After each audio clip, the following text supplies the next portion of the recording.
Good evening, everyone. Welcome to Museum of the African Diaspora. My name is Elizabeth Gessel, and I am the Director of Public Programs here at MOAD in San Francisco. MOAD is a contemporary art museum, and our exhibitions and programming inspire learning through the global lens of the African diaspora. I want to take a moment before we start to acknowledge the challenging circumstances we are all in, and I hope everyone in the audience today is safe and healthy. MOAD stands in solidarity with Black Lives Matter. We honor and mourn the senseless murders of George Floyd, Ahmaud Arbery, Breonna Taylor, Tony McDade, Daniel Prude, and so many others who have lost their lives at the hands of police brutality and racial injustice, including those whose names we do not know.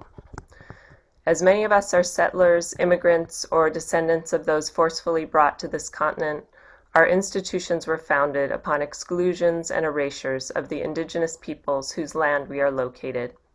With deep respect, MOAD acknowledges that even in virtual space, we reside on unceded native lands and thank the indigenous people of the Bay Area who have stewarded this land throughout the generations.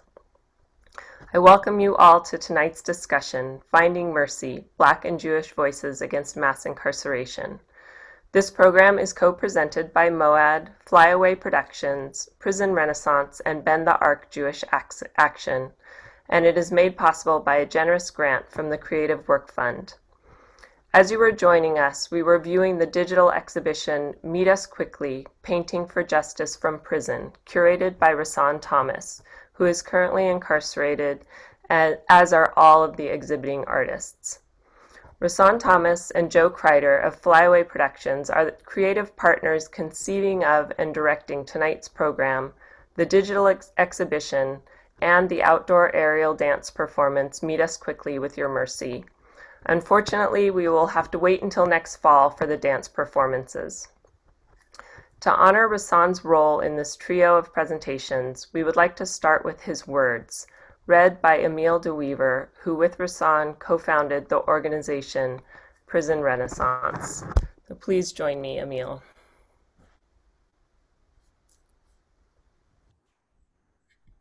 Hi. Okay, it's working. Hello, everybody. Thanks for coming. I was asked to begin the event with words from Rahsaan. And I was trying to decide between these two pieces, the art of proximity, which he wrote with this event in mind, and an op-ed he published for The Insider called I Served 19 Years in San Quentin Prison and I Just Got Diagnosed with COVID-19. Where's the justice? But I realized reading both pieces that his words, like the words of any incarcerated person, require some context. And so I want to offer that context before offering the words. There are representations Rahsaan must make about his worth and his worthiness in order to validate your worth and the worth of the logics you hold about the way life should be. All incarcerated people are taught that this is the price of admission, that this is what they must pay first before you listen second. He must make an argument that convinces you there's something in it for you. Many advocates, incarcerated and free, are taught that this is the price of your action. He must convince you that he is remorseful for killing a man who was robbing him, as if he's another species of human being for which we can't take for granted that killing someone is likely the most painful thing that has ever happened to Rahsaan. And all of these representations, whether the speaker intends them or not, they will legitimize the logics of white supremacy that say Rahsaan deserves to be in prison, that people in prison are defective and need correction, even though everyone who knows Rahsaan knows he belongs out here in his community. So I'm gonna read his words, but I'm not gonna read those representations. I chose passages that don't do that. And I will read the parts I know to be consistent with the core integrity Rahsaan has expressed to me over and over during our friendship. These words have come from the article he wrote recently published in The Insider about the state's refusal to follow the public health experts' recommendations to reduce the prison population by 50% to save lives from COVID. It begins. I hate this system built on racism. It's a racism that created neighborhoods with more obstacles than opportunities, and then held anybody who didn't beat the odds fully accountable for our bad choices. Where's the justice? It can't be that those who have killed deserve to die in prison from a virus. We still haven't seen justice for George Floyd. It took his murder just to get a few cops fired. And if it weren't for phones smart enough to catch him and massive demonstrations, Derek Chauvin would still be free. Even with the 8 minutes and 46-second video, the Attorney General warned us that it's hard to convict police officers. Nobody is in prison for Breonna Taylor. Hell, I just saw a documentary where 2 white men got probation for beating an Asian man to death with a baseball bat in Detroit in the late 80s. In California, a white guy got probation for rape. God knows how many blacks the KKK murdered without prosecution. Here I stand with double life sentences for defending a friend and myself against armed robbers during a shaky business deal. My sentence is 55 years to life, plus the virus. For the circumstances of my crimes and guys like me, the law says 15 to life for second-degree murder and 5.5 years for attempted voluntary manslaughter. I'll have 20 years on August 14, but I was sentenced to an additional 35 years to life for using a gun. Yet no politician is serving a day in prison for accepting NRA money to keep the gun show loopholes open that flood the streets with illegal guns. So I ask you, what is your definition of justice? I once thought justice meant inflicting pain back on the culprits. Now I see justice as healing, not inflicting more harm. Most people are as good as their circumstances. But when you're Black, you have to be better than your circumstances, work harder, endure more. They could have released 900 people from San Quentin without a crime spree. For people who have committed violent crimes and served life sentences, the recidivism rate is drastically low, less than 2% according to studies, and none, 0 for a new violent crime. Most people age out of crime after 40. Hell, a lot of these menaces to society, in quotation marks, in here are gray-haired old men on walkers and canes.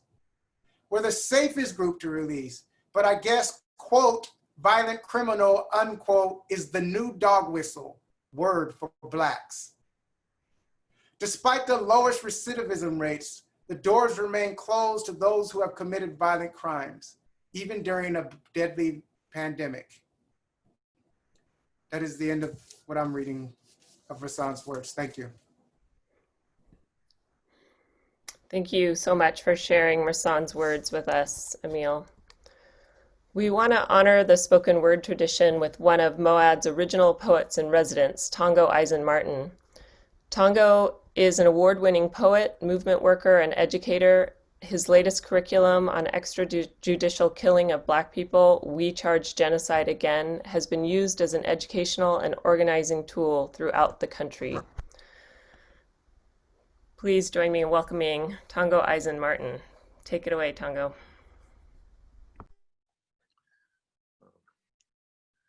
I go to the railroad tracks and follow them to the station of my enemies. A cobalt-toothed man pitches pennies at my mugshot negative. All over the United States, there are toddlers in Iraq. I see why everyone out here got in the big cosmic basket, and why blood agreements mean a lot, and why it gets shot back at. I understand the psycho-spiritual refusal to write white history or take the glass freeway. White skin tattooed on my right forearm, ricochet sewage near where I collapsed into a rat-infested manhood. My new existence is living graffiti. In the kitchen with a lot of gun cylinders to hack up, house of God in part, no cops in part, my body brings down to Christmas. The new bullets pray over blankets made from the old bullets, pray over the 28th hour's next beauty mark. Extrajudicial Confederate statue restoration, the waistband before the next protest poster. Hey, by the way, time is not an illusion, Your Honor. I will save your desk for last. You're witty, Your Honor. You're moving money again, Your Honor. It is only raining one thing, non-white cops And prison guard shadows reminded me of spoiled milk floating on an oil spill, a neighborhood making a lot of fuss over its demise, a new lake for a Black Panther party. Malcolm X's ballroom jacket slung over my son's shoulder, the figment of village, a new noose to a new white preacher, all in an abstract painting of a president. They bought slavery some time, didn't they? The tension screeches of military bolts and election Tuesday cars. A cold-blooded study in leg irons, proof that some white people have actually fondled nooses. The sundown couples made their vows of love over opaque peach plastic and boat action audiences. The Medgar Evers second is definitely my favorite law of science. Fondled news clippings and primitive Methodists. My arm changes imperialisms. Simple policing versus structural frenzies. Elementary school script versus even wider white spectrums. Artless bleeding and the challenge of watching civilians think of terrible rituals they have around the corner. They let their elders beg for public mercy. I'm gonna go ahead and sharpen these kids' heads in the arrows myself and see how much gravy spills out of family crest. Modern fans of war, well, with their t-shirt poems and t-shirt guilt, and me having on the cheapest pair of shoes on the bus, I have no choice but to read the city walls for signs of my life. You know, a lot of God can happen in 3 seconds, not much heaven though. Here's a man before a fight, a leave me alone type character, emerging from the penniless death of a one-way street fiction, just a fancy way of saying I'm gonna make it even if I have to drive backwards. All I have is chord changes and 1,000 backhands, driving the street like I'm choking it, car full of nephews. It hasn't been a son since November, and it hasn't been a street I can't choke to death. This city better back down. You see this gun on the table? And something about staring until it all feels stable. Why wouldn't I protect everyone? All my death sleep late. My son better be quick. My daughter better shoot first because we fall for no one. We fall for nothing. Okay, the first thing you'll feel is the heat.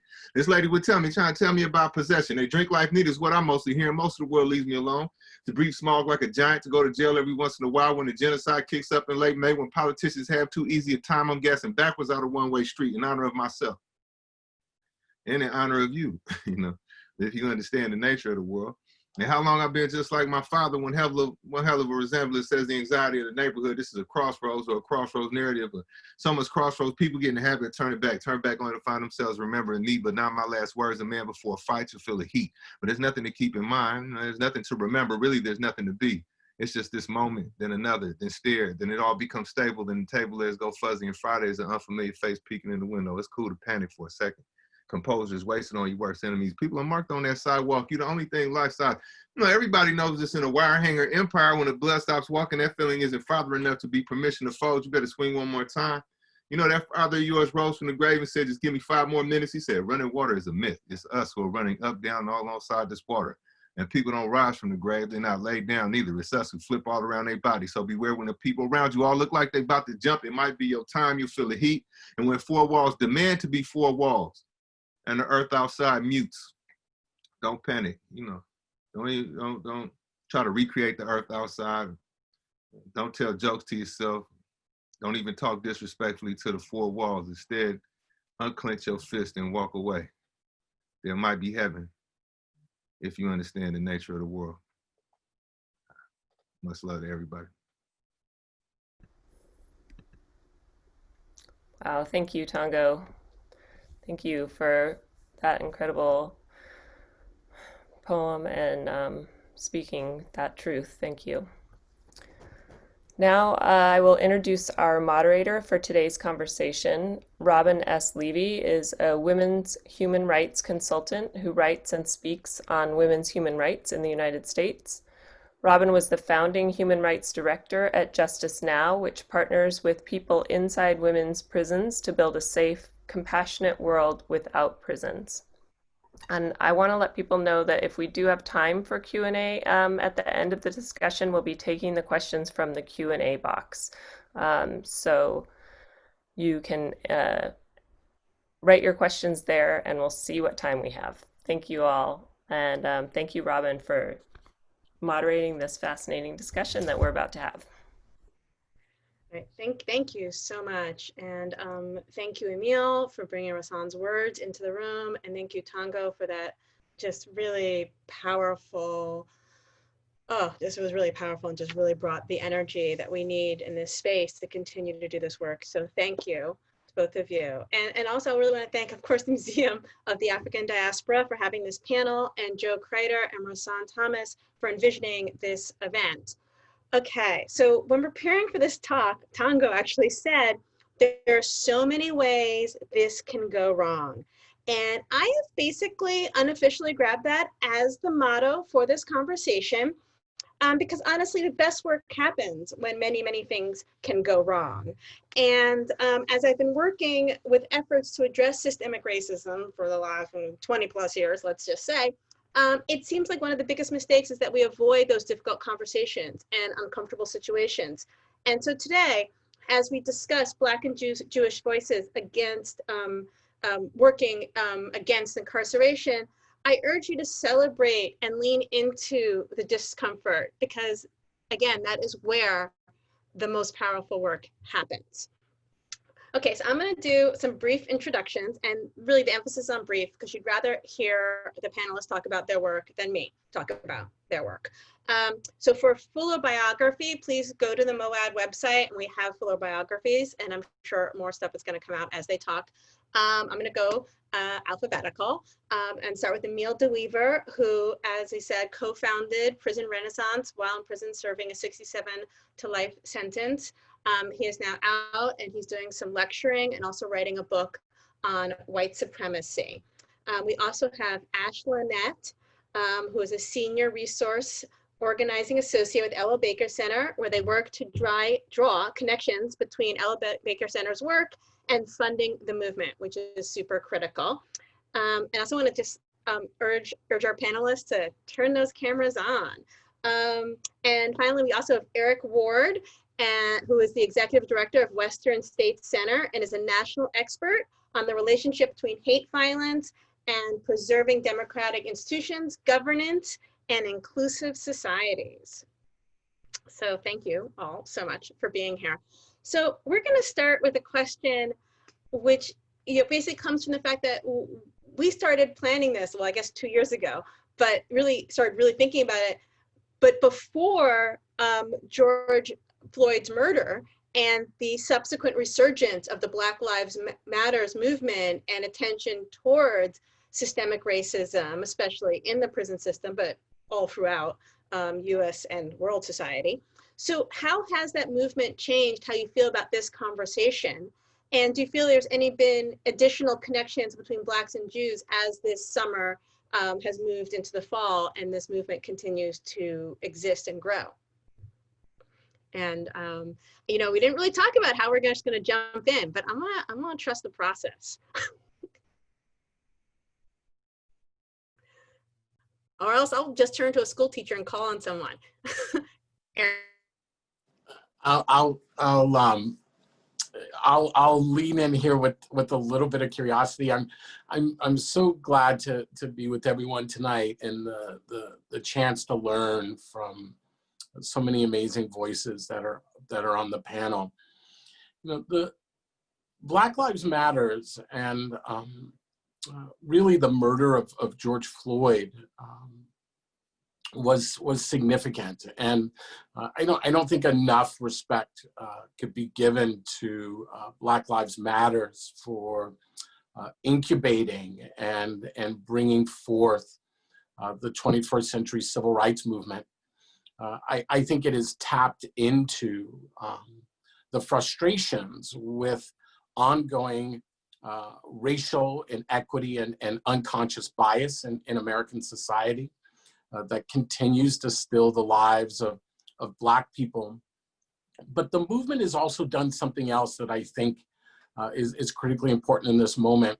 It's also lifted up the unwillingness and the inability of America to really listen and to understand.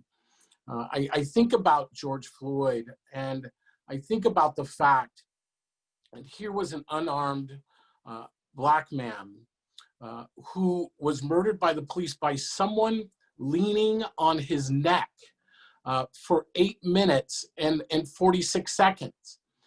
8 minutes and 46 seconds. I don't know if folks watching this panel today have ever tried to sit still for 8 minutes and 46 seconds, or to meditate for 8 minutes and 46 seconds. It takes a lot of concentration. It takes a lot of focus. And think about the focus of racism that allowed one person to kneel on the neck of another for nearly 9 minutes. But not only that, There were other police officers around who allowed that to happen for nearly 9 minutes and not one of them intervened. But not only that, people were walking by and watching, taking video. And for 9 minutes, not one person chose to intervene or to say stop. This tells us something. It tells us that Black Lives Matters is not a controversial statement in America. It is a cry to understand that what has put Black people at risk is the inability of the rest of America to feel and to understand what it means to be Black and Indigenous.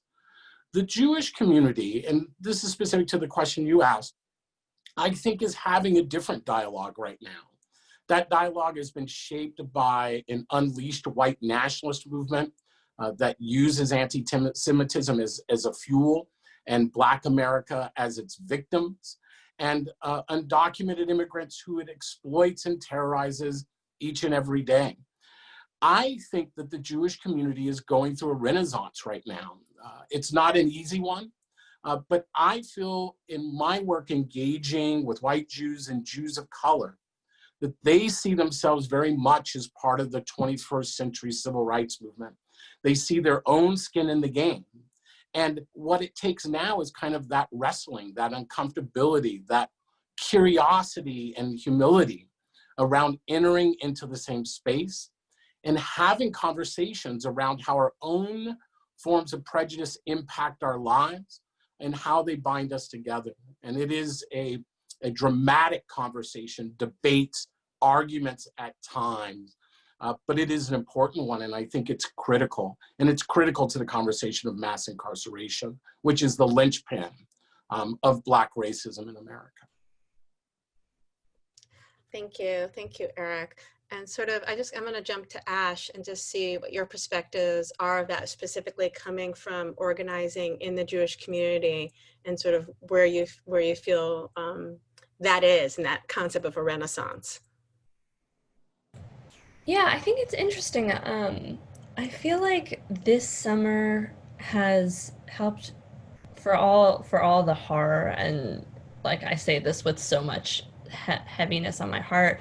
But I think it has greased the wheels in some way, or like reminded folks that our liberation is tied up in one another's. I know in Jewish communities that I'm a part of, I know that before the summer, the conversation had been a lot about getting Trump out of office, like the real emphasis on the election, with this kind of like super narrow focus on electoral politics being the thing that's going to keep us safe, rather than what the Movement for Black Lives does, which is like really zooms us out and says like, actually, we need to be a part of, we all need to be a part of this together.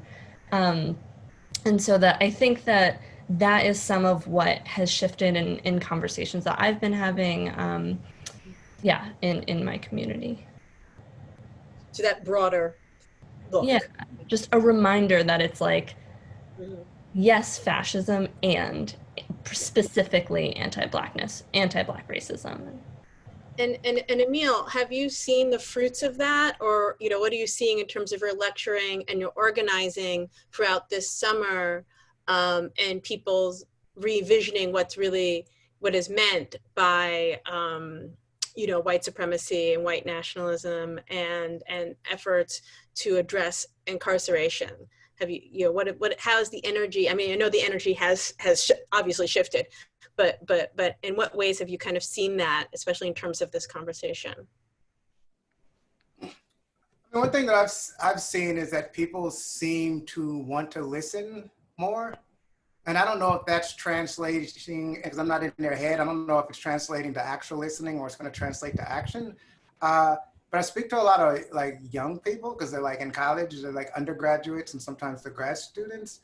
And I see an exhaustion and a kind of fed up with itness of like what's clearly a deeply oppressive system that like has lived on some like strange rationalizations for a long time, but which like the next generation is fairly adept at seeing through. Like I go into lectures sometimes and I ask questions and like the students are giving me the answers that I had planned to give them. And so I see that people are listening more. And whereas there are a lot of things that's hard for people to hear from me, I've experienced, and I find that that happens less.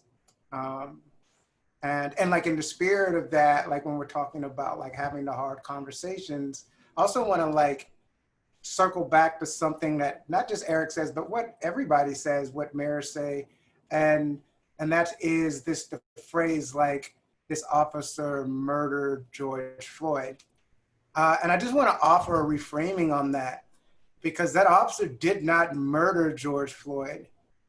And the reason why I say that is you got to think about like, so murder is the unlawful killing of someone. And that cop legally killed that man. And that's the problem. Isn't that the problem? That it is basically legal for cops to kill Black men and Black women on the streets. And so I think that we lose something when we call it murder, because we're not acknowledging our state's complicity in modern day lynching. We're not acknowledging our own social complicity in the devaluation of Black life. That was a perfectly legal act. They always say it's so hard to convict an officer. It's hard to convict an officer because it's legal. And you can't convict somebody for not breaking the law. So I just want to offer that. And I just, oh God, am I muted? This is terrible. I'm terrible at this. Okay, no, I'm not muted. Okay, I have to say that one thing I love about this panel, and we're going to see as we go in, is the attention to words that everyone in this panel has. And it's interesting for me because I have mindfully used the term murder, right, to sort of highlight that. And then it's just, you know, now I'm hearing Emile and pointing it out that, yeah, it was legal. So is it a murder? And someone in the chat had just tossed out executed. So this is just another, I am, you know, just like, I love this sort of thinking, because I do think words have an enormous amount of power. And I love that everyone on this panel also feels that way. And in that vein of words having an enormous amount of power, I'm gonna ask this question because when we did it, when we were talking, we got so many great answers about words, which is basically, and this is kind of talking about some of that coalition building, is does anti-Semitism form the core of white supremacy, right? Or white nationalism? And if so, what does that mean for our efforts to defeat racism and really build effective coalition building going forward, as some of these things we've actually been talking about that's been growing over the summer, more listening, more whatever, all of that. So I'm gonna, gosh, I'm gonna jump in with I'm gonna make Emile talk first because he had such a great, he got us going on this and it was a really good answer. And then I'm gonna bring it to Eric because he also had some good stuff. I don't remember my exact answer, so but I think that I'm a big fan of like reframing, because I think that like the way, I'm a big fan of reframing. I'm gonna leave it at that. And I'm gonna say that I think that, like, no, I don't think anti-Semitism is at the heart of white supremacy, nor do I think racism is at the heart of white supremacy. I'm not at the center of white supremacy. And you, the Jewish person, like Ash, you're not at the center of white supremacy. White supremacy is not about you or me. It doesn't care about me. White supremacy is about white supremacy. It's about white power. It's about white privilege, economic, political, and social power, right? And so anti-Semitism is a means to consolidate white power. Racism is a means to consolidate white power. Sexism is a means. Homophobia and transphobia, they are means to consolidate white power. So none of these identities are at the center of it. What's at the center of it is the white identity and the privilege that comes with it. All of the other stuff is just the cost that that white culture or the architects of white culture are willing to pay. And it would be a mistake to mistake that as like personal. It's not personal. It is like a greed and lust for power and control. Eric? Yeah. Look, I think we have to understand one thing, right? That white supremacy, the historical and present day system of discrimination and exploitation, right? That was built upon kind of three pillars: the stolen resources and genocide of Native people, right? The exploited labor of Africans through a brutal slavery system called chattel slavery. And the thing we often ignore, right? The control of sexuality and primarily women's sexuality. And these were the core concepts that allowed white supremacy to be organized. And it was based off this idea of white superiority. But we should be clear, right? Emile is right. White supremacy was created as a way of organizing and building power. The goal there was power, right? To design a society that benefited a few people and just a few. That is the genesis of white supremacy. White nationalism is something different. If white supremacy was built off of building power through exploitation and through genocide of stolen resources, right? White nationalism doesn't seek exploitation. It doesn't seek to build power through going back to the days of Gone with the Wind, right? Despite this Make America Great Again, MAGA rhetoric, white nationalists seek to build power through ethnic cleansing, the removal of Jews and Black and Indigenous people of color from the United States in order to create an all-white ethnic state. That is something very different. And while white nationalism certainly has its genesis, right, out of white supremacy, and it's accurate to call it the child of Frankenstein, if we name white supremacy as a Frankenstein, we should not be confused that they are the same things or that they are tackled in the same way, right? As I tell folks often, right, just because a cow and a Big Mac are made out of beef, right? They aren't the same thing. You don't call a veterinarian when you drop your Big Mac. The way you deal with white supremacy, right, as a form of power is not how you deal with white nationalism, which is an emerging form of power.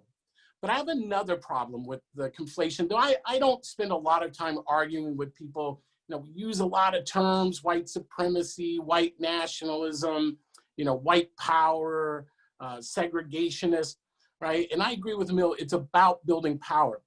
But I will say the danger in conflating the two is this. When you conflate white nationalism and white supremacy, you let white supremacy off the hook, right? It's very easy for folks in America, right, to say the way that I'm gonna tackle white supremacy, right, is through dealing with the most extreme in our society.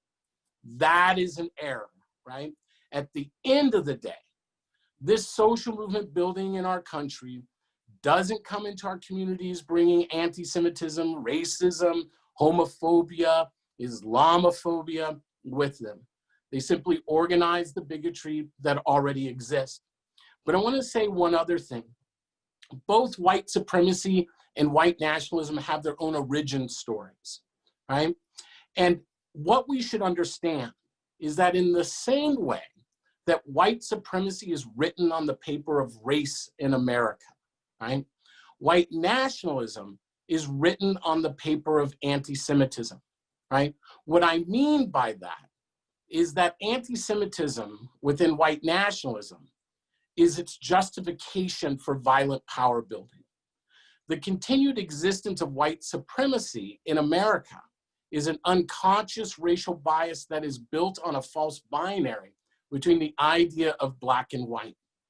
They both impact us. We don't have a choice in which one we fight, right? It's no hierarchy here, right? We have to be able to tackle both, and they call for a different set of strategies and tools.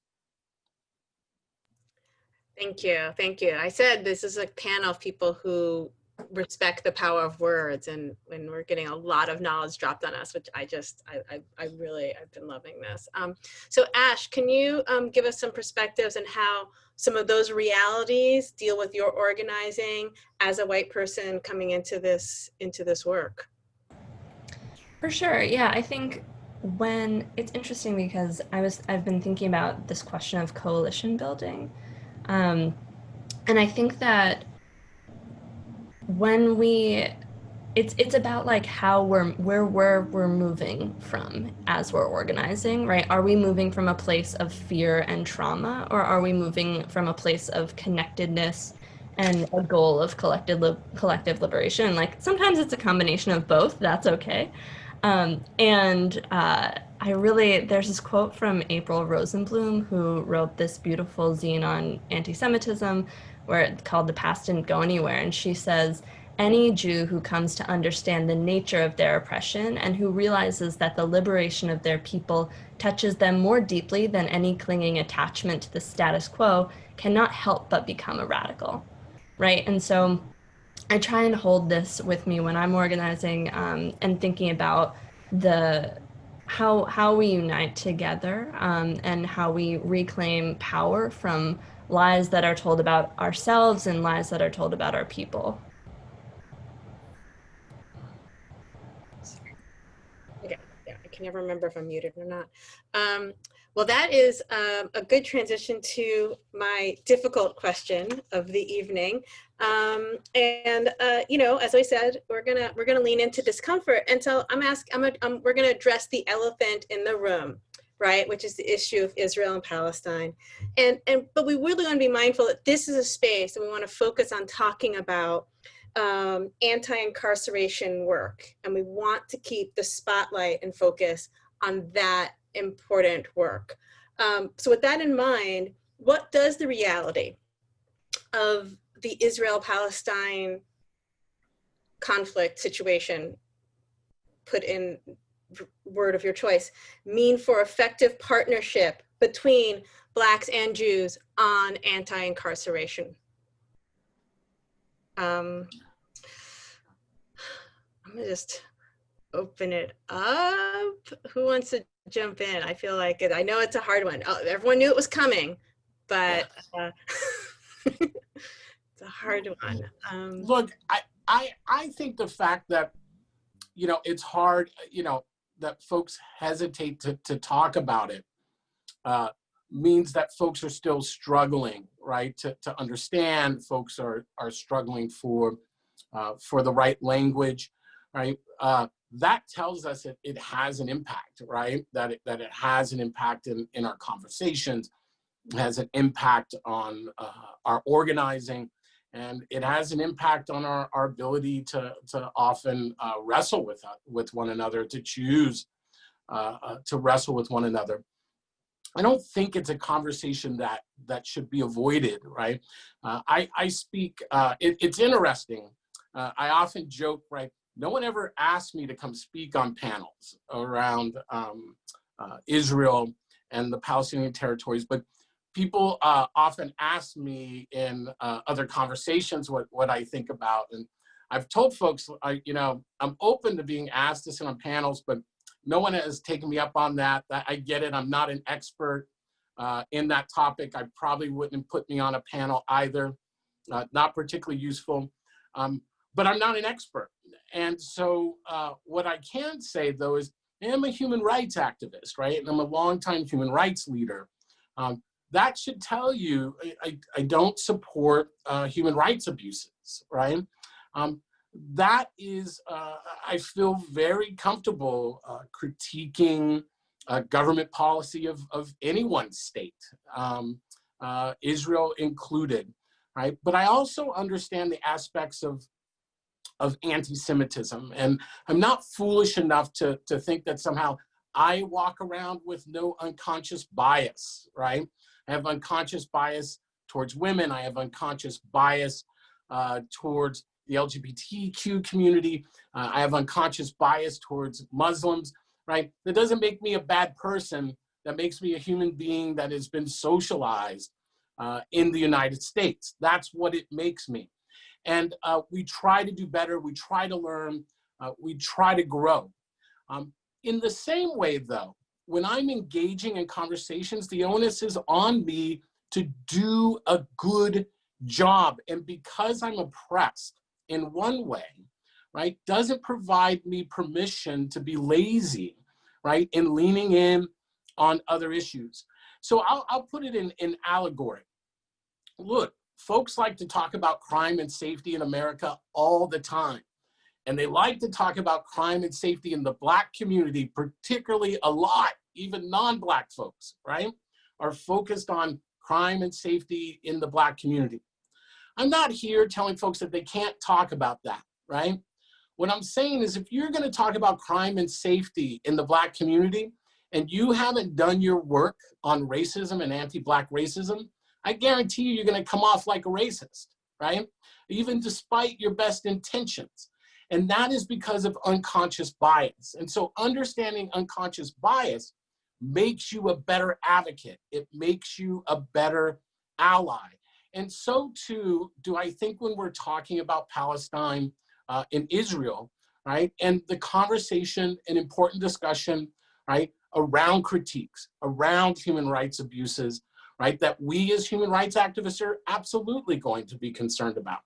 I don't think it has to be a hard conversation. It will be an uncomfortable conversation, but it's also not, it's not as if we can't talk about anti-Semitism without talking about Israel and Palestine, right? I talk about anti-Black racism all the time. No one actually ever asked me about the descendants of African slaves who now live in Liberia, right? And the way that they interact with indigenous populations in Liberia, which isn't all good, right? There is a different onus that comes into play for lots of different reasons. Again, I don't think that it's not that the conversation can't be had. I think that we all have not kind of done our work, right, to be good allies for everyone who supports human rights, right? And the idea that Palestinians do have a right, right, to their own nationhood. That's an important piece. And so it's complicated. I probably just got it wrong 20 times, about to get 50 probably tweets about this. But I'm trying to learn just like everyone else. And I think we have to allow people to stumble sometimes so that we all get it right. Well, and as I said, that is a little bit of the theme of this conversation. And one thing I'm glad that you pointed out, and that's part of the reason why we're not going to dive deep in this topic, none of us are experts on it. Right? We're here to talk about anti-incarceration. We're not so much experts on that, on Israel-Palestine. And sort of following up on that, I want to get Ash into this conversation because, especially coming from your perspective as being a white Jew, you know, me as being a Black Jew, it comes up a lot in terms of my organizing. And you know, and sometimes it's peripheral and sometimes it's central. And I'm wondering what you have experienced in that and challenges in terms of your organizing within the Jewish community and also, you know, doing your anti-incarceration within there. And then also in terms of your partnership coalition building with the Black community as you're doing that same anti-incarceration work. For sure. Yeah, there's so much there. I think one thing that is critical to note is just like thinking about how this like pattern isn't new and it's not particular to Jews, right? It's this idea that like any kind of oppressed group can be fooled into thinking that if you just like get yourselves out of poverty, or if you just get enough people who look like you elected, right? Like it's this thing where you're grasping for straws, then that's how these small reforms will get you to freedom. And so I think that's a thing that we see in the movement for prison reform versus abolition, right? Where like people are accepting these small kernels of reform because they think that, well, at least it's a step forward, or like it's a step forward in some small way. And so in both spaces, I would say we don't need to sell ourselves short, right? I think if we're like really envisioning with our biggest dreams of what liberation can look like it doesn't look like an Israel that is only for Jewish people, right? Like it doesn't look like a version of prisons where like people are in really shiny cages, right? And so I think that like for me working like when I organize within Jewish community, I try to have a lot of like gentleness and humility for my people because I know we've been through some shit, you know, like we've been through some shit and it doesn't, you don't heal from that automatically without some hard work. And so for me, that's the work that I'm committed to doing is to like finding that repair and talking about what actually does keep us safe. And it's not going to be some like isolated space. It's going to be somewhere where we can be anywhere in the world and feel safe together. So that's what I really work toward. Thank you. Emile, want to get your perspective on this. Yeah, I think that a group of people, like Jewish people, who have had a shockingly painful history of oppression over a deep number of centuries, oppressing another group of people, the Palestinians, in order to feel safe or to meet an ends or to meet a need. I think that has a deep relationship to abolition and the challenges we face in like criminal justice overhaul. And like, so you said earlier that I'm working on this book and I'm working on this book about like white supremacy and it's like very layered. And so I needed a lot of approaches to it. And the approach that I'm working on right now is the way white supremacy lives in prison. And the first line of the chapter is, in order to get out of prison, I had to become a white supremacist. And to kind of understand that statement and understand what's going on in Palestine and between Palestine and Israel has everything to do with what's going on in the United States. Like it requires like an examination of like what white supremacy is and like where it came from. And like Eric gave me a lot to think about distinctions, right? Like I may have to like overhaul this way of thinking and thinking about what do you get.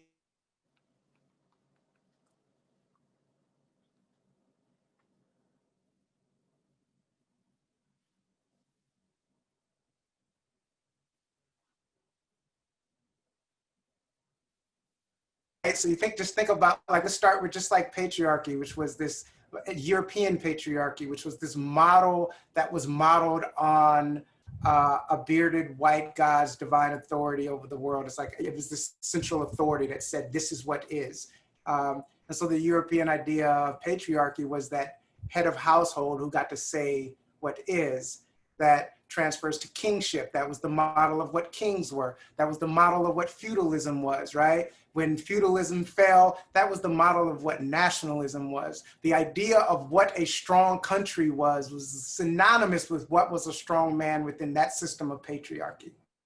And then you had that model transferred into like battles between churches on like whose faith was going to be dominant, right? And you have all we call them patriarchy and we call them nationalism, but like what I see in them is like what I would call a supremacy model. And it has evolved and it has changed they have some very like common features that are simply transferable to the next, right? And where whiteness came, where like white supremacy, the culmination of these supremacy models came from was the problem of Christian slaves. Because before, Christianity had its different sects that were doing a lot of fighting, there was this idea that like, it's okay to slave people, like slave Muslims, right? slave Semitic people, but you can't slave Christians, which really just meant you can't slave white people, right? Because it was just like white people who were Christians at the time. But with slaves that were converting, they had a problem. They were like, we don't want to lose our slaves, but we have these missionaries converting slaves to Christians. And so they had to come up with another justification for their supremacy model. And that's when whiteness was created. That's when whiteness and blackness was created. Then it was like, oh, the reason that you slave them has nothing to do with whether or not they're Christian, is because they're black, right? And they're like inferior, and we're going to civilize them, and we're going to make them Christians. We're going to save their souls. So when that took place over millennia, and I think it's safe to say today that it is the dominant thought in the Western world. And so there's a way in which it's all we've ever had the opportunity to learn. And so we have an imagination problem. And even in the place of like criminal justice, fighting criminal justice, we find ourselves in positions where we're trying to dismantle colonialism with colonialist tactics. And then it just makes colonialism stronger, right? Thus you find yourself in the position of being in prison and being like, I need to do the right thing to get out of prison. And the right thing equivocates to becoming a white supremacist, right? And so we have like colonialism was the project of destroying all competing ideas. It did a really great job. Didn't do a complete job, but it did a really great job. So it is no surprise to me that Israel's model of seeking security in this white supremacist world is white supremacist.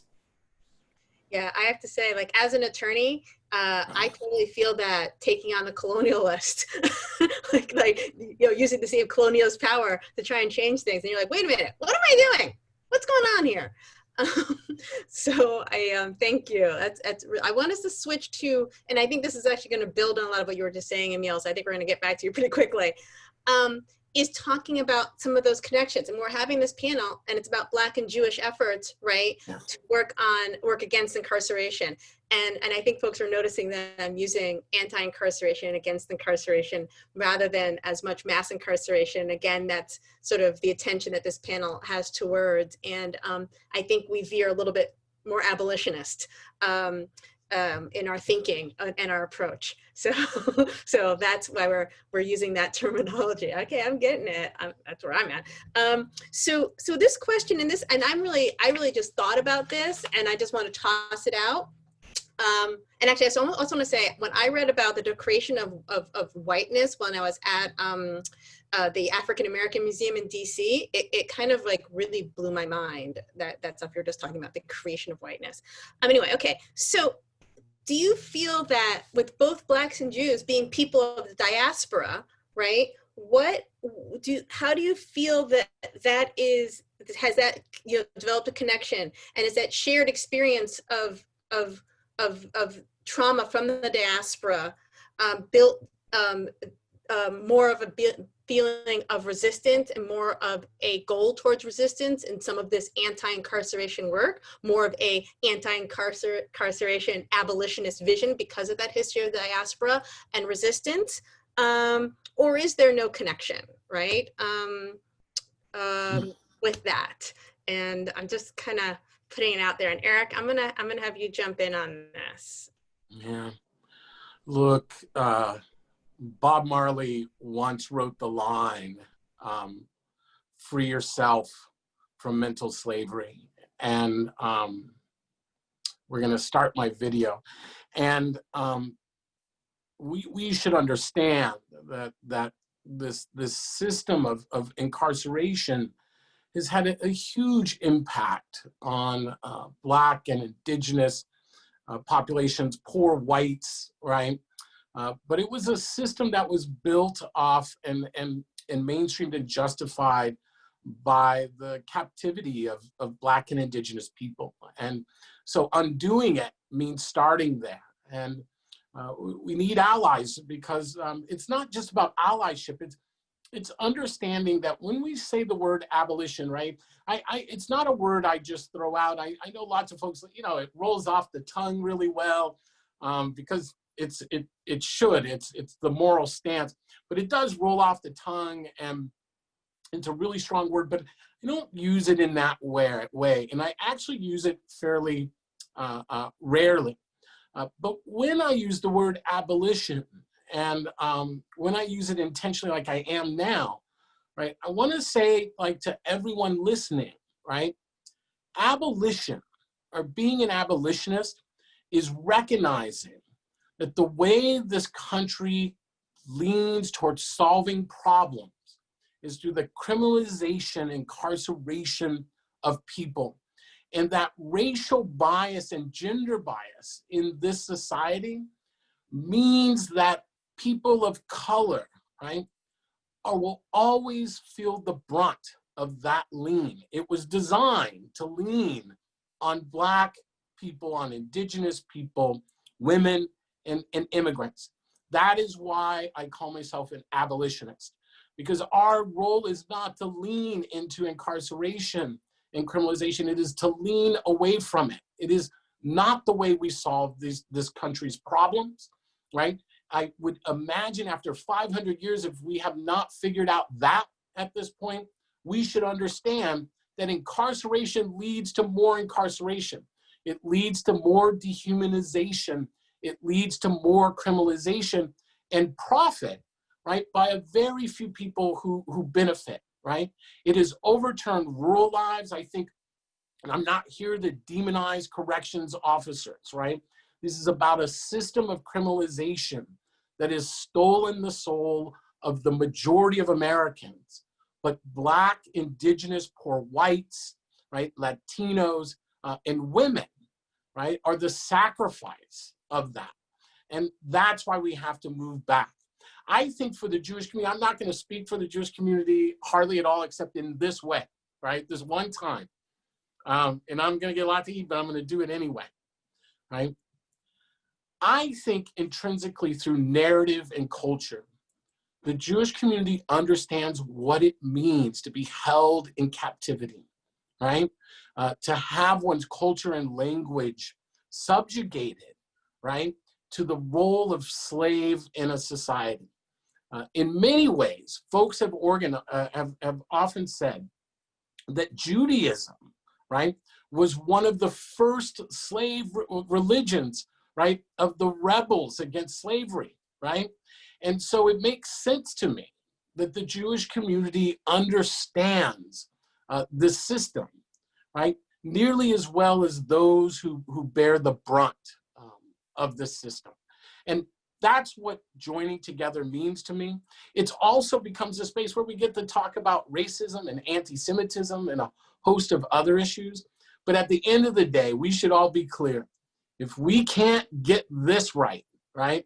If we cannot get out of this system of criminalization and incarceration, I don't think we can get our democracy right. I think it is the linchpin of how we answer this. Too many people are locked away, their lives are locked away. All of us know people, right, who have been incarcerated, most who haven't even yet been convicted of crimes, right? Their lives are rotting away. Many who have never even committed violent crimes, none who have actually been given a chance at real intervention. It's too heavy of a price. It's immoral, right? And we are drowning under the weight of the immortality, right, of incarceration in our country. We are drowning from it. Well, I mean, I almost want to just, reflect on that, because that's truth and those are facts of what we're dealing with here. I'm going to turn to Ash to kind of continue with this piece, and just I'm going to tell a very quick story, which was, I remember one of my good friends was just graduating from rabbinical school, and I was working at Justice Now. We were regularly going into the prisons and the women's prisons, and she's like, "Oh, I would love to go there, and I could do like a Seder, and I would talk about, the liberation from the slavery in this piece." And she's like describing all of this, and I said, So Sarah, now that you've said this all out loud, do you see why we will never be able to do that in a prison? Like they will never let you in to do that. And, you know, she just described this whole liberation, you know, thing, and how she was going to provide the, you know, it was going to be really interesting and everyone was going to come in and tell their stories. And that was one of those moments when I said, and as she said it, and I was like, you know, and to myself, I thought, wow, this may be one of those reasons, the connection of as Eric had said, you know, this experience of captivity and this connection and understanding of this piece and history of diaspora and history of captivity. So I want to just hear, Ash, what your reflections are that, both for yourself and to the extent that you feel comfortable, for the community and activists, progressive Jewish activists that you work with. Yeah, I don't know. I don't, you know, who knows if I can really speak for the entire community, because we're not right, there's so many. Anyway, yeah, I mean, it's funny, Robin, before you said that, I was gonna bring up Passover as like the ultimate, you know, classic example, right? Like the way that we tell the story is like, it was me, right? Like it wasn't people, it wasn't my ancestors, like it happened to me. And so in that way, like this struggle is deeply personal. As far as like I'm able to connect to it, you know. And I think that the other thing that this brings to mind also is like, the system was not designed to have us organizing together, right? Like the way that the system operates is like hoping that we will not see these connections and that we will not reach across, and that like white Jews will be unlikely allies, even though our liberations are bound. And one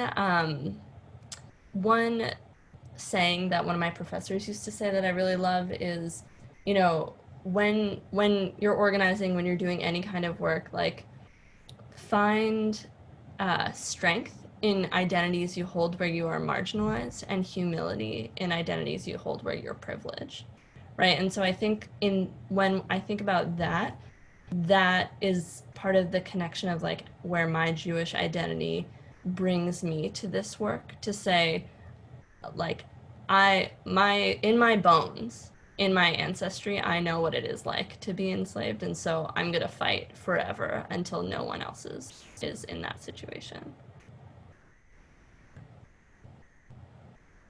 Thank you, thank you. Yeah, it is that sense. It's that you is happening to you each year. It is happening to you. Emile, I know you've got some great stuff to add to this. So, I do have a lot to say, but I got to pick something, so I'm gonna do that. I'm gonna pick something, but I also want to say that, like, there is a lot of truth and resonance in the idea of a culture that like knows what it is to be captive, and a culture that knows what it is to be oppressed for long periods. I think that I do want to name the distinction between a culture that has taught you the value and taught you the immorality of captivity and the value of liberation, and the difference between having spent the last half century or so in captivity in various forms. Yeah, of course. And so I just want to say that, just so as to like make the distinctions that are helpful, and not like, because when you talk about allyship, I often have witnessed the idea of like people not feeling seen, right? And then that gets in the way of the allyship often. And so I want to offer that as a distinction to help us create the language, because we don't have the greatest language for allyship, and we don't have the greatest language for ending white supremacy. So we got to create it. And so I want to offer that distinction for us to think about the language of allyship that we have the job of creating. And to the question of like what we have in common because of our different diasporas, like that question is such a well of resonance and power. that I don't even think we have time to dig into. I read this book one day. I read this book on the evolution of civilizations that covered the Canaanites civilization, and then talked about the origins of the Hebrew tribe, and like the resonance between that origin story and the complete taking of all history from Black people is so strong that like we could spend hours on that. But I want to build on what Eric and Ash have been saying about abolition. And I want to say I'm like real big on like holistic approaches. So I feel like for me, abolition is about even more than prison, and this is what gives us so much in common, right? For me, like prison abolition is a part of abolition, true. But for me, abolition isn't about the abolition of buildings and prisons, right? Abolition is about the abolition of white supremacy. And in the knowledge that Eric has offered us today, the abolition of white supremacy and the abolition of white nationalism. And in that, and in that mission, we have everything in common. And in that mission, we gotta know that it's impossible to succeed at one and fail in the other. You can only succeed at both, right? When you examine why we have a history of diaspora, it is, as I would term it, because of white supremacy. If we can synthesize the wisdom that we're all bringing to this panel, it is about the tools people have made to build white power, whether that's through the elimination of non-white people, as Eric has tagged for nationalism, or whether that's through the exploitation and the demeaning of people, as he tagged for the distinction between that and white supremacy. That's what created our diaspora, right? Is people trying to build power at other people's expense. That's what built the dynamic in Israel and Palestine. Israel is the home that was taken from you. I mean, we can have like, I don't know what the historical facts are. Like maybe that's not the exact land, maybe it is. It doesn't really matter. A home was taken from you, and only a people of a diaspora can understand that trauma, can understand the yearning to have it back, and can understand the lengths that we would go through to keep it. So I feel like, one, we have the end of white supremacy in common, because that's what has us in the situations that we're in. Two, I think that we should also understand abolition, or even the ending of white supremacy, as more than an end to something and more of a beginning of something. I feel like most people are abolitionists and they don't even know it, because if I ask you the question, hey, do you believe in like universal health care? Do you believe in homes for everybody? Do you believe like in a universe? Do you believe like in an end to poverty? Most people, well, especially most Jewish people, will say yes, right? But if I say, would you pay the police and prison systems to buy that world? Would you trade police and prisons for that world? Because that's what we're talking about. That's what abolition is. We spend $80 billion on prisons. The price tag to end homelessness tomorrow is $20 billion. We spend $80 billion a year on prisons, and the price tag to end homelessness in the entire United States of America is $20 billion. Well, I'm gonna jump in at that point, because that's a perfect spot for us to come to our final question. I will say, actually, we've gone through, I mean, I wouldn't say it's gone through a rabbit hole, because this is obviously very, very critical, but we've pivoted a little bit to talking about abolition. And I think it's so good, because I think people do have some misimpressions of what that may mean in terms of reality, and in terms of what people are talking about. Like, we're talking about not using prisons and policing to solve social ills, but actually putting those money in, just like Emile just said, and all those pieces. And maybe at the end, we could give some links also in the chat for learning more about abolition, because that's not what we're talking about tonight, although we are kind of talking about it tonight. So, you know, and I'm actually going to switch back to Emile to start answering this question. This is going to be our final question.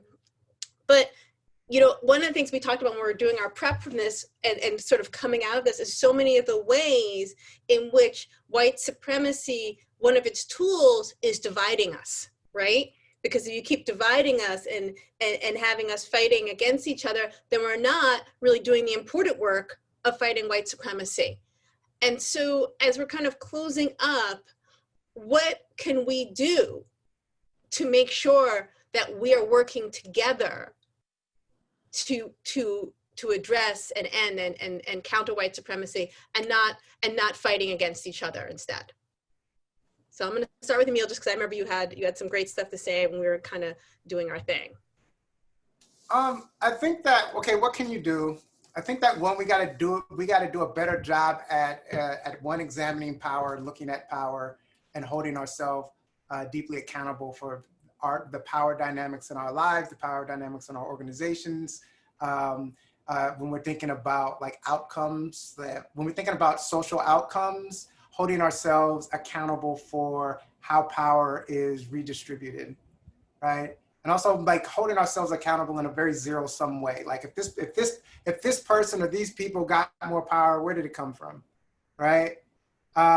Because there's a way I think in which we can fool ourselves into thinking that we're redistributing power when we're actually just consolidating the same kinds of power in the same populations of people.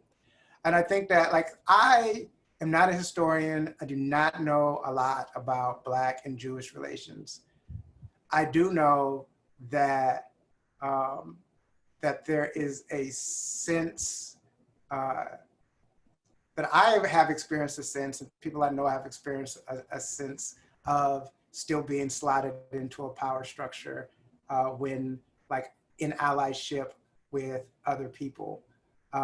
And there's this way in which I think a great example of this would be the way in which we have to talk about the hard realities of, like, white supremacy in America is often about not being too radical or not saying a thing that, like, you're not ready to hear, or framing it in such a way where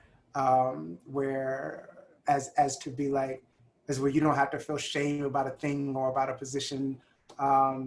And so I think that what needs to happen for strong allyship is, one, a more honest conversation about power and how it's redistributed and not redistributed. And the second thing is, I think that we have to have a conversation about the ways we take for granted, like what we call courtesy or being polite or social norms, the way we take for granted how hierarchies are built into that. And concrete examples could be, like, you know, allyships that work until until one party is not following the philosophies of another party. Then it's like, then there's like a way in which we can use the tactic of demeaning to justify overriding somebody, right? The way it also shows up is in the way we see qualifications, and what is qualified and what isn't qualified. And it's like, perhaps there's some more specific questions about that could help me unpack that. But in the limited time, I would say it's about recognizing power, its redistribution and its lack of it, holding ourselves accountable to that and our outcomes and in our allyships. And I think I said it earlier, actually, like a better way of saying this is building the language of allyship that works, that dismantles power structure, rather than consolidates it. That was beautiful. Thank you. I love that. I love that analysis. Ash, can you give us some thoughts on this closing question? For sure. Yeah, I mean, on like a grassroots level, I would say, like, encourage your favorite Jewish institution to start talking about abolition, right? I know my synagogue is the one that I go to now is the only one I've ever been to that is like, yes, we as an institution support prison abolition. And I would love to see more Jewish groups just embracing that, because I think that it's the way we gotta be.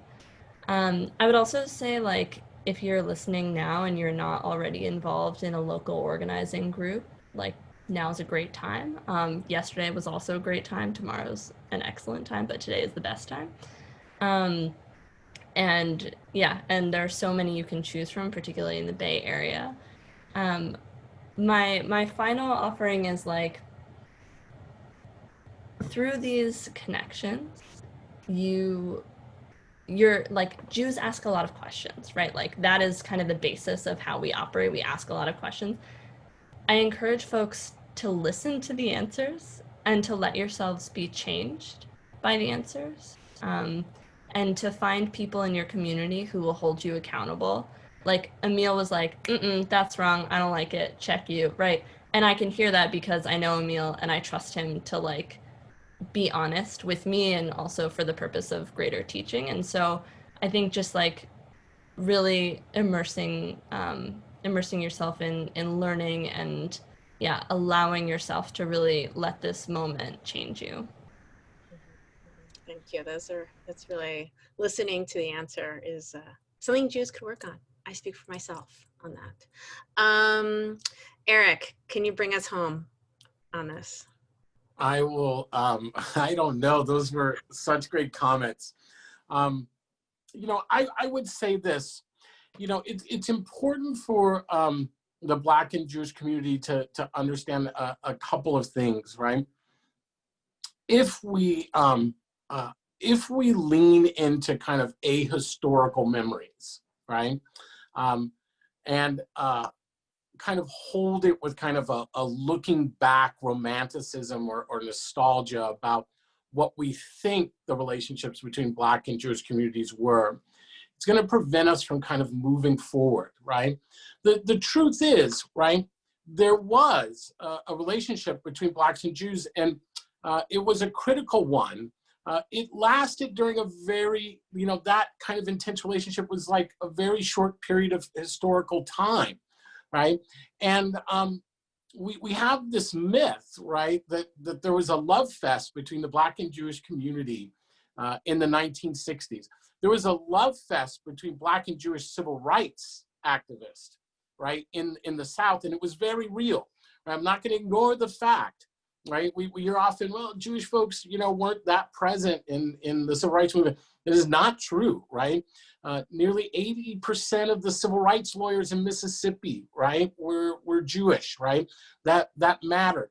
So there really is something there to celebrate, but we can't blow it out of proportion. The other myth, right, is that Jews had no skin in the game, right? No self-interest, and that they were merely there to help African Americans. That's ahistorical. One of the three core pieces of civil rights legislation, right, was dismantling the white supremacist Immigration Reform Control Act, right, which prevented European Jews from fleeing Nazi Europe, right? Many Jews were placed in concentration camps, had to hide, were brutalized because of American immigration laws. And the civil rights movement overturned that piece of legislation, right? So we do have self-interest, and there's nothing wrong with having self-interest. People try to divide folks all the time. People try to divide rural and urban communities as if somehow we have all of these differences. No, we all know what it's like in urban America and rural America to be ignored. We know what it's like not to have infrastructure. We know what it's like to want a better life for our children. And I think that is the same between Black and Jewish communities. I want to say this. If there is much tension between Black and Jewish communities, it is because anti-Semitism and racism play out in the ways that they intend. Anti-Semitism was created, right, a modern form of anti-Jewish bigotry in order to create a buffer between the haves and the have-nots, right? To use Jews as an escape valve, right? An allowable way for the have-nots to take out their frustration. It was used in redlining, right? Placing Jewish communities right next to Black communities, right? New immigrant Jewish communities, right? That help heighten the tension. Anti-Semitism works exactly how it does, right? By focusing attention on the Jewish community instead of the real systems of inequality that exist in our society. I'll say to Black America, right? Jews are not our enemy. It doesn't mean we're not going to disagree around issues, right? That anti-Semitism impacts us. And at the core, anti-Semitism is anti-Black, right? It denies us. White nationalists say that we are merely part of a Jewish conspiracy, that none of our grievances are legitimate, right? That we are not smart enough to organize on our own, right? That is white superiority, that we have no real agency, that we are just puppets on the strings of some Jewish master. That is the power of anti-Semitism, and it's why we have to confront it. But look, a message to the Jewish community as well, right? You gotta stretch and figure out this issue around white supremacy.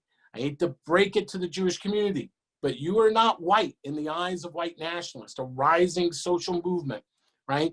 White nationalists see you as a racialized other, right?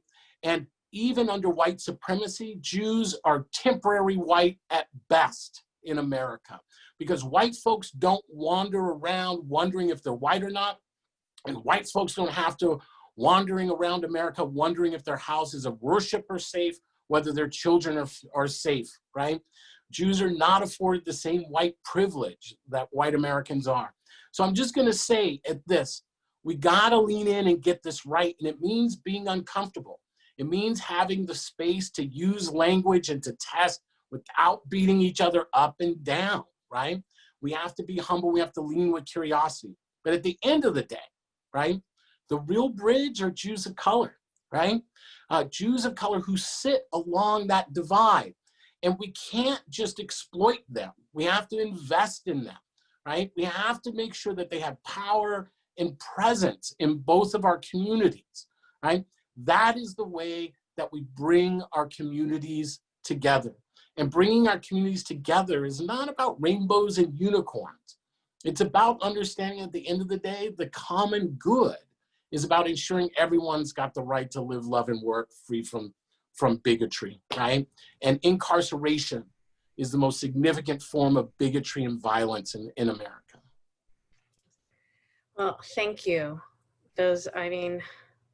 It's been amazing. We've gotten like so much powerful stuff and information, and I've just been taking notes, and I know I can tell from the chat that other people are taking notes, and we all want to kind of grab the recording.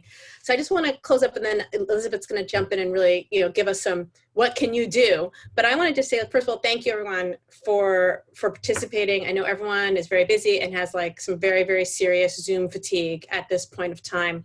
So I'm grateful that you're here. I do urge you to reflect on this event, think about how you can continue this work, having conversations, maybe for those who are Jewish, at the Shabbat table tomorrow night, checking out the artwork and buying some artwork. I have my eye on some things, so don't buy the stuff that I want, but you can buy the other stuff. Contributing to anti-incarceration efforts. And definitely, please, whatever the topic is, please lean into conversations where many, many things can go wrong. That I ask that of you. Thank you, Robin. Thank you, Emile, Ash, and Eric. What an incredible conversation. I do want to get to action steps, and I don't want to lose people. So I want to remind everybody, I have been putting in the chat throughout the program about 2 ways that you can support people who are inside. Right now, Rasan Thomas does have a GoFundMe to help him get out of prison. And so I've put that in the chat. You can support that fund. The artwork for the exhibition, Meet Us Quickly, Painting Justice from Prison, will be available for purchase through auction by Prison Renaissance next month, but there is an interest form. So if you think that you're interested in some of the work, please fill out that form and Prison Renaissance will contact you. We will also have a link to the site once it's ready on our MOAD site for the digital exhibition, Meet Us Quickly, Painting for Justice from Prison. And I want to invite one of our partners, Bend the Arc Jewish Action. Merle Lustig is here, and she's going to tell us about some specific actions that we can take to work against incarceration. I just want to say that this has been amazing. one of the best webinars I've been to in a very long time. I'm here representing Bend the Arc Action. Bend the Arc is a Jewish organization that's committed to the abolition of white supremacy, and it's a national organization. We've got 4 chapters in California, and we picked this year to work on a particular proposition that had to do with criminal justice reform. There is on the ballot a proposition, it's Proposition 20, and we are supporting the defeat of Proposition 20. So you can go to the polls and vote no on Proposition 20. It's really important to vote no on it. I want to just talk a little bit about Proposition 20. I'm having a hard time finding my point with the screen share, so I'm not going to do that right now. I'm going to hold this up and talk. So,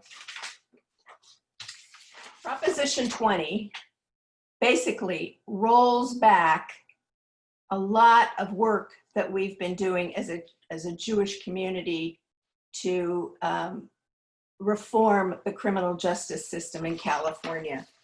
It rolls back. It's basically, it reclassifies low-level nonviolent crimes from misdemeanors to felony offenses.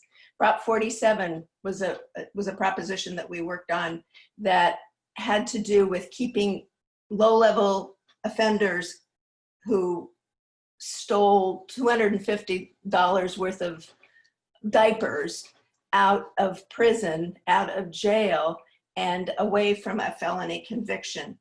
Felonies create immense collateral damage for the community, to individuals, families, and communities. If you have a felony on your record, you have an impossible time getting a job, getting housing. It really, you're punished a second time. We worked on Prop 57, and what Prop 20 does is it reduces parole eligibility. Prop 57 allowed people who have been working on teshuvah, on changing their lives. It allowed them to get parole early, go up for parole early. This dismantles all of that. Prop 47, whatever savings we had from Prop 47 went back into programs that serve victims of violence, serve victims of criminalization, serve victims of, many people who are in prison right now are victims. And these monies went to support them. That would be decimated too. The other part is that there are hundreds of millions of, this is going to cost, if Prop 20 goes through, it's going to cost hundreds of millions of dollars over and above what we're currently spending on jails and prisons. And where's that money going to come from? That money is basically going to come from community programs. We're in a desperate situation right now because of COVID, and funds, state and local funds, county funds, programs are being cut right and left. If Prop 20 goes through, it's going to be even worse. They're going to take monies away from community programs, from unsheltered programs, from healthcare, from reentry programs, from prevention programs. But one of the things that I want to say that is most disturbing to me is if Prop 20 passes, it will have a disproportionate effect on Black and Brown communities. The way the systemic racism works right now in the criminal legal system, right now, African-American men are incarcerated 10 times that of white men, and African-American women are incarcerated 5 times that of white women. And it's not due to the fact that white people commit fewer crimes. It has to do with how the system has been set up to punish people of color more harshly than white people. So I really encourage you all, when you fill out your ballots, please, please, please vote no on Prop 20. And if you're interested in volunteering, mostly what we're doing is phone banking. If you're interested in doing that, go to the Bend the Arc website and sign up for phone banking. It's pretty easy. We've got a system in place that is very functional. And I encourage you to join us. And thank you very much. Thank you so much, Merle. So everyone, please remember that. Please vote no on 20. Please vote. If there's anyone out there who's not planning on voting, please vote. And encourage everyone to do it as well. Fill out your census.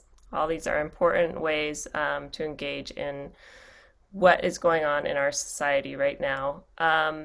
I want to thank all of our panelists, our moderator. I want to thank Tongo Eisen-Martin for starting us off with his beautiful words. I, like all of you, have learned so much tonight, and this program is being recorded and will be on MOAD's YouTube channel, so we can watch it again and figure out everything we missed, and please share it with other folks. I definitely want to thank Rasan Thomas and Joe Kreider for putting this all together. It's been an amazing experience working with them, and I really look forward to the dance performances that will be next fall when we can all gather together safely. I also thank the Creative Work Fund for supporting this. We could not have done this panel in this way without their help. And I also want to ask everyone to take a few minutes to fill out the survey that will pop up when you leave the Zoom. There's also a link to it there. If you are in the mood to support MOAD, we certainly would love to have you support us. So you can go to our website and donate. You can also donate from your phone by texting the number 56512, type the word MOAD SF, and then follow the link to donate. But I'm very humbled today to be in the presence of all these great people who shared with us their thoughts and their words. And please do think of this as a call to action. Thank you so much.